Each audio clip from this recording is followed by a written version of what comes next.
Bapa di dalam surga, kami datang padamu mengucapkan puji, puja, serta syukur oleh karena hari ini kami bisa bersama-sama beribadah di tempat ini dengan sejahtera. Lebih daripada itu, kami diberi kesempatan untuk mendengarkan sebagian firman-Mu. Kami berdoa kiranya Tuhan Roh Kudus menerangi hati, pikiran, batin kami sehingga kami bisa memahami kebenaran firman-Mu dengan benar. Terima kasih Bapa di surga, kami menyerahkan pemberitaan firman-Mu pada pagi ini dari awal, tengah, sampai akhir di dalam nama Tuhan Yesus Kristus. Haleluya, amin. Silakan duduk. Selamat pagi dan shalom.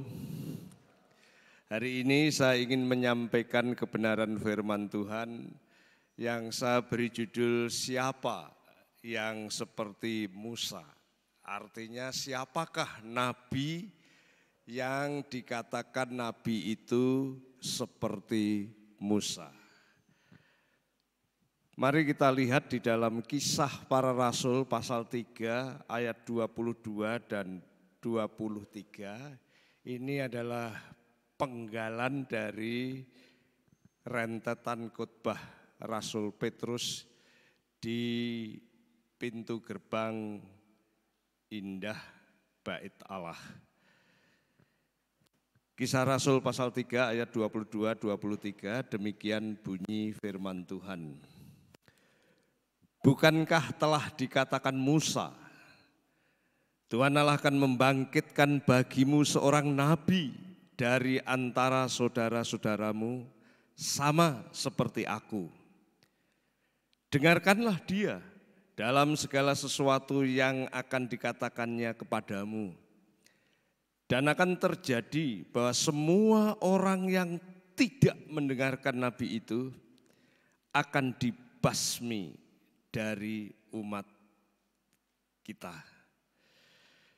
Kalau kita memperhatikan ayat-ayat itu, siapa nabi yang dikatakan seperti Musa yang akan dibangkitkan oleh Tuhan Allah adalah seseorang dari antara saudara-saudara Israel yang kala itu ada 12 suku. Artinya di luar suku Israel itu, tidak ada yang memenuhi kualifikasi yang dinyatakan Tuhan di dalam nubuatan ini, tidak memenuhi standar yang dikatakan Tuhan melalui Nabi Musa itu. Karena dikatakan di antara saudara-saudara kamu. Nah, Musa bukan orang Indonesia, Musa juga bukan orang Jepang, bukan orang Eropa, dan juga bukan orang Arab. Musa adalah orang Israel, artinya nabi yang seperti Musa harusnya orang Israel. Nabi yang seperti Musa harusnya adalah yang mengalami peristiwa yang khas yang dialami oleh Musa tentunya dalam pelayanan kala itu. Ada orang yang berpikir bahwa Yesusnya orang Kristen itu tidak seperti yang dinubuatkan Taurat ini. Yesusnya orang Kristen itu tidak seperti Musa katanya. Mereka berpendapat bahwa Musa lahir dari seorang ibu dan bapak, Yesus lahir dari perawan dan tidak punya bapak. Jadi tidak sama, tidak seperti Musa. Musa berkeluarga dan memiliki istri dan anak-anak. Yesus tidak berkeluarga dan tidak punya istri dan anak. Artinya Yesus tidak sama, Yesus tidak seperti Musa. Musa mati seperti biasa dan dikuburkan, Yesus tidak mati, melainkan diangkat ke surga. Kesimpulannya, Yesus bukan nabi yang dimaksudkan oleh Musa. Yesus bukan nabi yang dinubuatkan oleh Allah di dalam Taurat. Yesus bukan nabi yang dinubuatkan oleh Musa yang dikatakan akan dibangkitkan seorang nabi seperti aku. Itu orang berpendapat. Tapi lucu kalau kita perhatikan kalau hanya dipikirkan tentang lahir dari seorang ibu bapak, berkeluarga dan mati seperti biasa. Argumen yang semacam itu sangat-sangat mudah dipatahkan kalau hanya perbandingannya adalah memiliki ibu dan ayah, memiliki keluarga, punya anak dan istri, mati dan dikuburkan. Bukankah semua manusia mengalami hal itu? Semua manusia memiliki ayah dan ibu, semua manusia nanti pasti berkeluarga dan punya anak istri, semua manusia nanti juga mati dan dikuburkan. Bukankah semua manusia berarti sama seperti Musa kalau hanya itu yang diperbandingkan? Orang Jawa berkata bahwa yang namanya manusia hidup itu pasti mengalami 3M. Menungso urip kui mesti ngalami 3M atau M telu. M yang pertama metu. Artinya setiap manusia pasti lahir dari ibu dan bapak. M yang kedua manten. Manusia nanti pasti berkeluarga dan syukur punya anak. Dan M yang ketiga mati. Manusia pasti mati jadi mayat dan dikuburkan. Jadi tidak ada yang melungsungi. Bukankah kalau hanya itu kriterianya semua manusia seperti Musa? Bukankah kalau kriterianya seperti itu semua kita juga bisa dikategorikan nabi yang seperti Musa? Tentunya yang dikatakan nabi yang seperti Musa adalah bukan hanya orang Israel tapi memiliki kriteria-kriteria yang khas. Seperti Musa mesti yang memiliki kekhasan yang unik yang sangat tidak mungkin kalau dialami orang biasa pada umumnya. Misalnya kelahiran Musa di bawah ancaman Raja Firaun kala itu. Dikatakan setiap bayi laki-laki Israel harus dibunuh atau kalau terlanjur hidup harus dilemparkan ke sungai Nail. Nah itu kita bisa lihat di dalam kitab Keluaran pasal 1, 16 dan 22. Jadi artinya ini unik. Musa waktu lahir diancam bunuh oleh Raja Firaun. Lalu Yesus ketika lahir, semua bayi laki-laki yang lahir, yang di bawah umur 2 tahun dibunuh oleh Raja Herodes. Matius 2 ayat 16. Ya ini khas. Jarang orang waktu lahir ada ancaman bunuh. Jarang ada orang lahir ada ancaman pembunuhan yang dilakukan oleh penguasa, jarang. Boleh dikatakan 1 dibanding 1 juta barangkali tidak ada. Nah ini khas. Nah Yesus sama seperti Musa kalau kita lihat kelahirannya dari sudut ini. Musa diancam oleh Firaun, Yesus diancam oleh Herodes. Musa diwarnai mujizat pelayanannya. Mujizat yang paling kita tidak pernah bisa lupa pasti membelah laut Tiberau. Air pahit diubah menjadi tawar dan dapat diminum. Memberi makan umat Tuhan dengan mana dan daging-daging di padang gurun. Dan mengantar masuk umat ke tanah janji. Yesus juga sama diwarnai mujizat. Badai topan di Galilea menjadi teduh sehingga perjalanan para murid sampai. Air diubah menjadi anggur sehingga menjadi berkat. 5.000 orang diberi makan 5 roti dan 2 ikan. Roti dari surga. Roti yang seperti mana yang dibawa oleh Musa. Setan dikalahkan, orang sakit disembuhkan, orang mati dihidupkan, dan Yesus mengantar umat miliknya masuk surga abadi. Lihat di sini, ini sama. Dan kesamaan ini jarang sekali orang bisa melakukannya. Kesamaan ini boleh dikatakan tidak ada duanya. Musa mengadakan mujizat yang luar biasa. Yesus pun mengadakan mujizat yang luar biasa. Nah itu kesamaan-kesamaannya. Jadi Yesus nabi yang seperti Musa. Dari segi kelahirannya diancam bunuh. Dari segi pelayanannya ada mujizat. Musa juga demikian. Jadi Yesus seperti Musa. Musa membebaskan umat Allah dari belenggu perbudakan Mesir kepada kebebasan di tanah janji. Lihat di sini, Yesus membebaskan umat dari perbudakan belenggu dosa kepada pembenaran kerajaan Allah yang penuh dengan damai sejahtera. Jadi siapa yang memenuhi kriteria nabi yang seperti Musa? Bukan orang lain. Yesuslah yang memenuhi kriteria sebagai nabi yang dinubuatkan oleh Musa. Kenapa? Dia orang Israel. Jadi kalau orang yang bukan Israel, tidak bisa menuntut bahwa dia adalah nabi yang dinubuatkan Musa.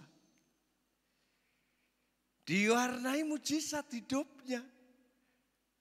Kalau tidak ada mujizat sama sekali, saudara bilang sama seperti Musa, mana samanya? Membawa umat masuk kerajaan surga.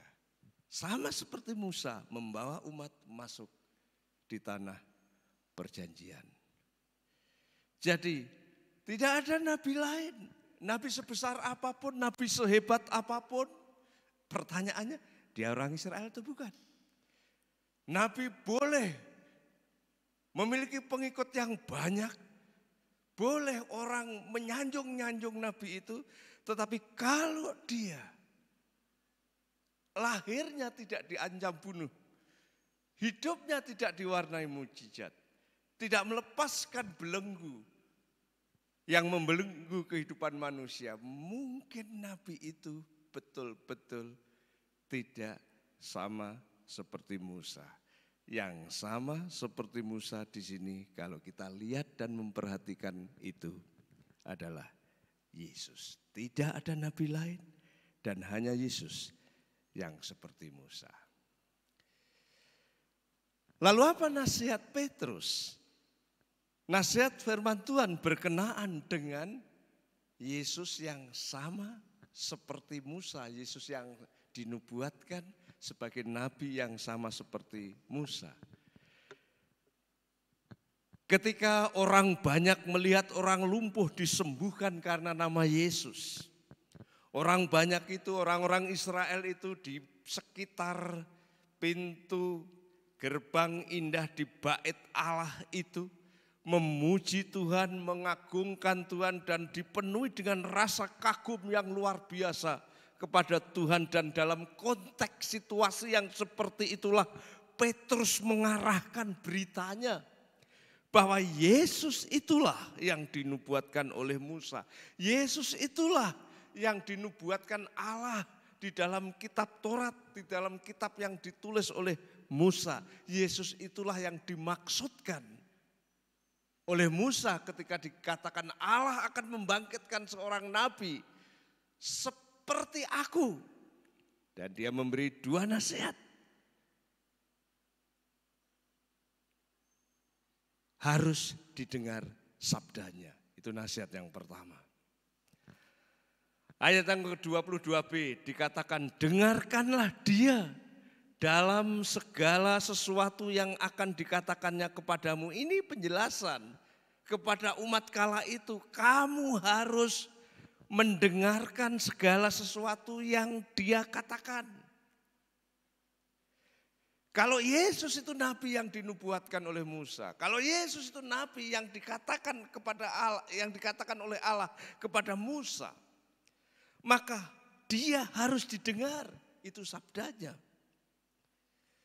Ada banyak nabi yang sudah datang kala itu dan harus didengarkan.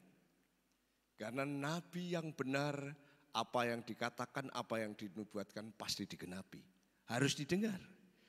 Yesus jauh lebih dari nabi-nabi itu. Yesus nabi yang seperti Musa. Bahkan Yesus itu begitu istimewanya sehingga dia harus didengar sabdanya. Kalau Musa menerima firman yang kita kenal sebagai 2 lempeng batu yang disebut sebagai 10 perintah Allah. Yesus adalah firman yang jadi daging.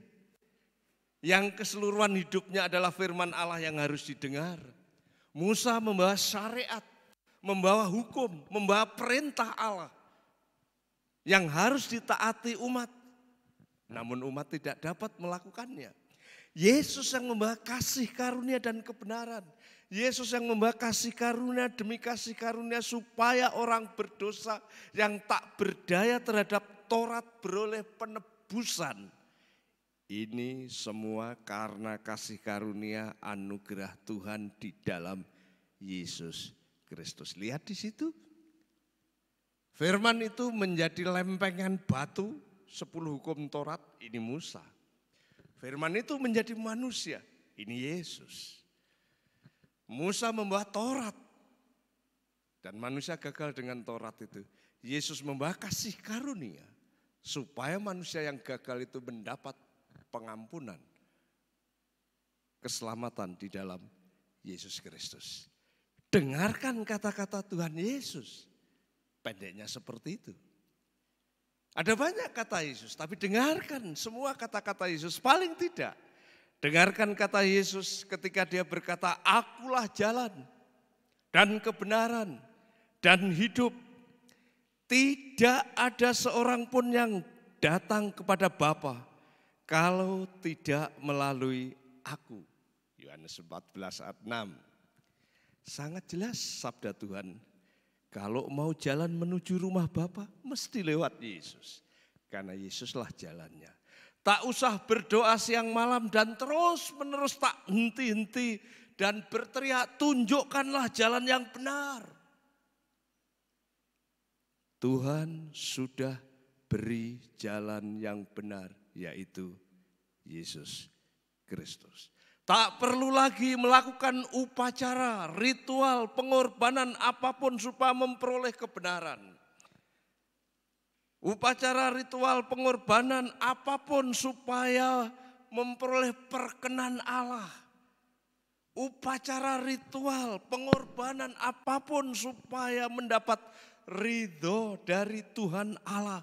Semua sia-sia, tak berarti. Kenapa? Karena Tuhan Allah sudah menerima kebenaran Kristus. Dan siapa yang ada di dalam Yesus, maka kebenaran Kristus diperhitungkan oleh Allah. Karena Yesus Kristus adalah kebenaran sejati yang memenuhi standar Allah. Yesus Kristus yang menjadikan Allah berkenan, Allah ridho, Allah menerima karena Yesus benar adanya. Akulah kebenaran. Yesus kebenaran. Ketika kita dalam Dia diperhitungkan sebagai orang benar. Orang Jawa sering berkata, kita harus selalu ingat sama sing gawe urip. Wong urip kuwi kudu kelingan marang sing gawe urip. Orang hidup itu harus selalu ingat sama yang gawe urip, yang buat hidup. Maksudnya di sini adalah Tuhan Allah yang memberi kepada kita kehidupan. Dan itu benar. Tapi yang menarik, hidup itu ada di dalam Yesus. Dia mengalahkan maut. Dia sang pemberi hidup. Bahwa Dia itu adalah hidup itu sendiri. Yohanes 1 ayat 3 dan 4. Artinya apa? Dengarkan kata Yesus, akulah jalan. Bersama Dia kita pasti sampai ke hadirat Bapa. Akulah kebenaran. Di dalam Dia saudara diperhitungkan sebagai orang benar, diterima oleh Allah. Akulah hidup, di dalam Dia saudara memperoleh kehidupan. Tidak ada seorang pun yang sampai kepada Bapa kalau tidak melalui aku.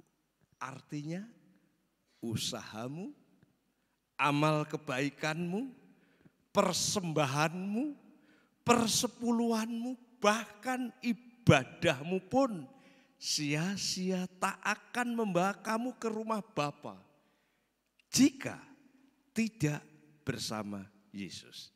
Ingat ya, usahamu, amal kebaikanmu, persembahanmu, pengorbananmu, persepuluhanmu, bahkan pelayananmu, bahkan ibadahmu pun sia-sia, tak akan membawa kamu ke rumah Bapa jika tidak bersama Yesus. Hanya bersama Yesus kita hidup. Hanya bersama Yesus kita dibenarkan. Hanya bersama Yesus jalan kita sampai ke hadirat Allah Bapa. Dengarkan itu kata firman Tuhan. Akulah jalan, kebenaran, dan hidup. Tidak ada seorang pun yang sampai kepada Bapa kalau tidak melalui aku. Lalu kalau tidak mendengarkan, bagaimana? Kalau tidak didengarkan kata-kata Tuhan itu, akan binasa.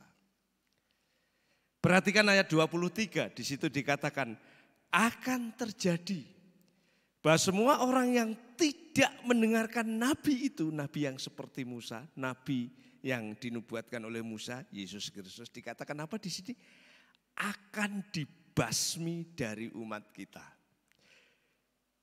Semua orang yang tidak mendengarkan nabi itu, semua orang yang tidak mendengarkan nabi itu akan dibasmi dari umat kita. Dengan kata lain, orang yang abai dengan Yesus, apalagi menghina Yesus, dia pasti binasa. Tidak mau mendengar kata-katanya saja dihukum, apalagi menghinanya. Jelas, semua orang yang tidak mendengarkan nabi itu, apalagi menghinanya, akan dibasmi dari umat kita. Kata Yesus yang sangat-sangat penting untuk didengarkan berkenaan dengan itu.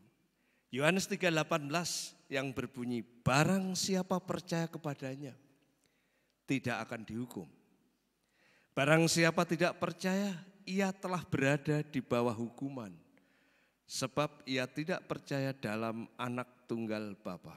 Orang dari suku apapun, orang dari ras apapun, syaratnya mendengarkan dan percaya Yesus, selamat dan tidak dihukum.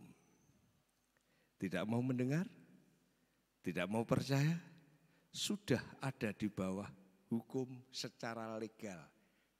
Tok, sudah jatuh hukuman itu. Realisasinya, pelaksanaan hukumannya kapan? Ya, sekarang juga ada hukuman, tapi de facto nanti ketika Yesus datang kedua kali, orang itu betul-betul dibasmi, dibinasakan, sengsara selama-lamanya.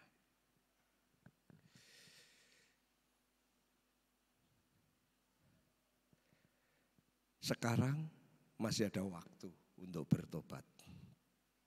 Sekarang masih ada waktu untuk percaya kepadanya. Sekarang pintu anugerah masih terbuka. Sekarang kasih karunia demi kasih karunia masih tersedia. Sekarang tangan Tuhan masih terbuka untuk siapa saja yang dulu mungkin tidak mendengarkan.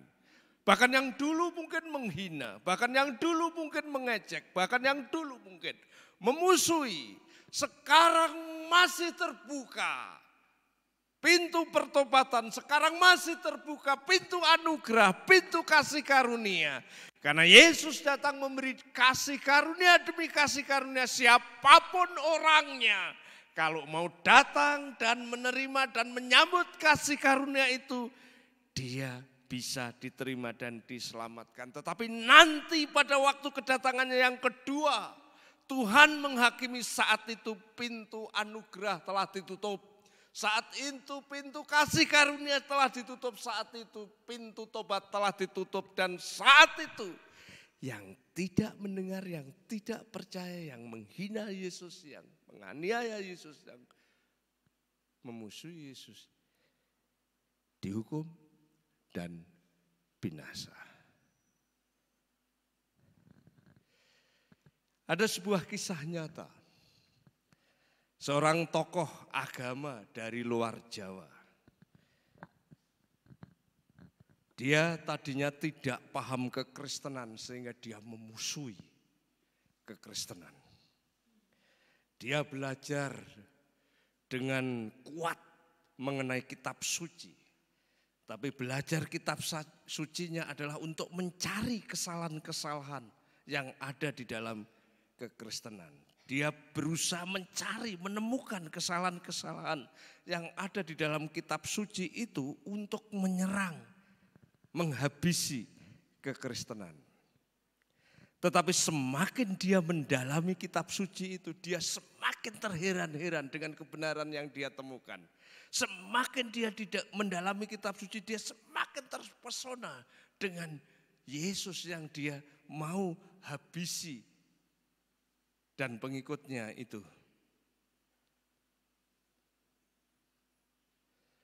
Dia penasaran, siapa sebenarnya Yesus itu? Dia semakin penasaran karena ketika dia belajar semakin dia tidak mengerti, semakin dia belajar, semakin ada sesuatu yang lain dari Yesus, ada sesuatu yang luar biasa dari Yesus itu. Siapa dia? Siapa dia? Dan semakin belajar dia akhirnya bertekuk lutut mengakui Yesus sebagai Tuhan Allah, Sang Penyelamat sejati. Dan sejak pertobatannya itu dia memberitakan Yesus melalui buku. Zaman dulu buku itu stensilan, bukan cetak, stensilan. Kala itu dan banyak orang diberkati melalui bukunya. Orang itu sekarang sudah almarhum, namanya Bapak Hamran Amri. Tadinya dia memusuhi Yesus. Tadinya dia mencari kebenaran untuk memperoleh dasar-dasar menyerang kekristenan. Tapi dia bertobat. Dia menerima Yesus. Dan dia menjadi pemberita Yesus yang efektif melalui buku-buku stensilan itu. Dan kala itu ada banyak orang yang percaya Tuhan.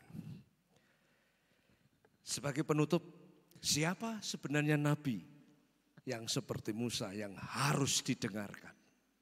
Bukan orang lain, bukan nabi lain, bukan tokoh lain. Dia adalah Yesus Kristus. Dialah nabi di atas segala nabi. Karena dia adalah firman yang hidup. Oleh karena itu jangan abai, jangan sok tahu sehingga tak mau tahu tentang Yesus. Jangan sok tahu sehingga tak mau mendengarkan dia, apalagi percaya. Kenapa? Karena celaka bagi orang yang tidak percaya. Karena itu percayalah nabi yang sudah dinubuatkan seperti Musa. Dia adalah Yesus orang Israel. Dia adalah Yesus yang pelayanannya dipenuhi dengan mujizat. Dialah Yesus yang mengantar orang masuk di dalam hadirat Bapa di surga. Kiranya saudara adalah orang-orang yang percaya dia. Mari kita berdoa.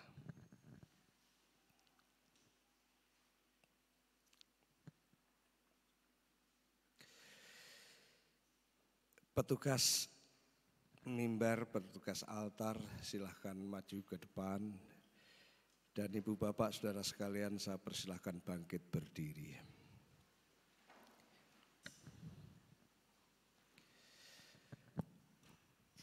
Bapa yang di surga, hari ini kami berterima kasih karena diingatkan kembali melalui tulisan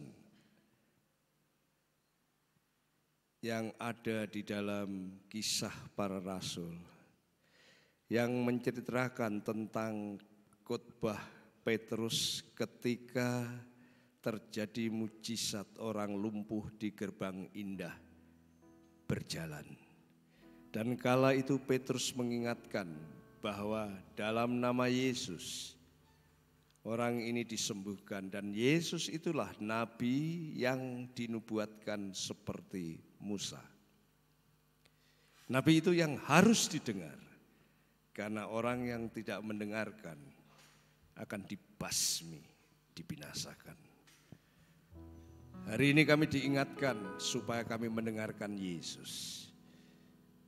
Bapak, tolonglah kami supaya kami menjadi bagian orang yang selalu dengar-dengaran dengan apa yang dikatakan oleh Tuhan Yesus. Kami menjadi orang yang percaya kepada Tuhan Yesus, yang setia mengikuti Dia dan mengabdi seluruh hidup ini bagi Dia, karena di sanalah sebenarnya damai sejahtera Tuhan sediakan. Terima kasih karena Engkau adalah jalan. Kami akan berjalan bersama Engkau. Makasih karena Engkau kebenaran, di dalam Engkau kami dibenarkan. Dan terima kasih karena Engkau adalah kehidupan dan kami hidup di dalam-Mu. Bapak, kami berdoa untuk orang-orang, mungkin itu tetangga, mungkin itu sanak saudara, bahkan mungkin itu saudara jauh, bahkan orang lain yang belum mendengarkan, yang masih tidak percaya, bahkan menghina dan mengejek Yesus Kristus dan pengikutnya.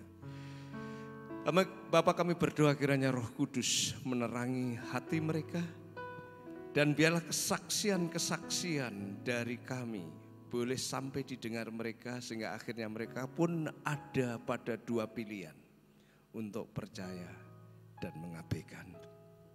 Terima kasih Bapak, Engkau pakai kami untuk mendoakan mereka, untuk menyaksikan Yesus kepada mereka, dan untuk menjadi berkat bagi mereka. Dalam nama Tuhan Yesus Engkau memberkati kami, dalam nama Yesus Engkau menolong kami, dalam nama Yesus kiranya firman Tuhan itu selalu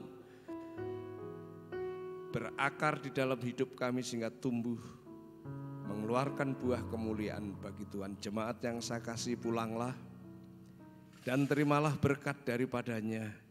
Ingatlah kebenaran firman Tuhan hari ini. Apa yang dikatakan Yesus dengarkanlah, sebab kalau saudara tidak mendengarkan, saudara akan dibasmi. Ingatlah kebenaran itu. Dan terimalah berkat yang daripadanya, damai sejahtera dari Tuhan Yesus Kristus, kasih kuasa Allah yang maha tinggi, dan penghiburan Roh Suci ada di dalam hidupmu kemanapun kamu berada. Apapun yang kamu doakan dan perbuat, dibuatnya berkat. Dan kiranya keluargamu, pekerjaanmu diberkati Tuhan. Dalam nama Tuhan Yesus. Haleluya. Amin.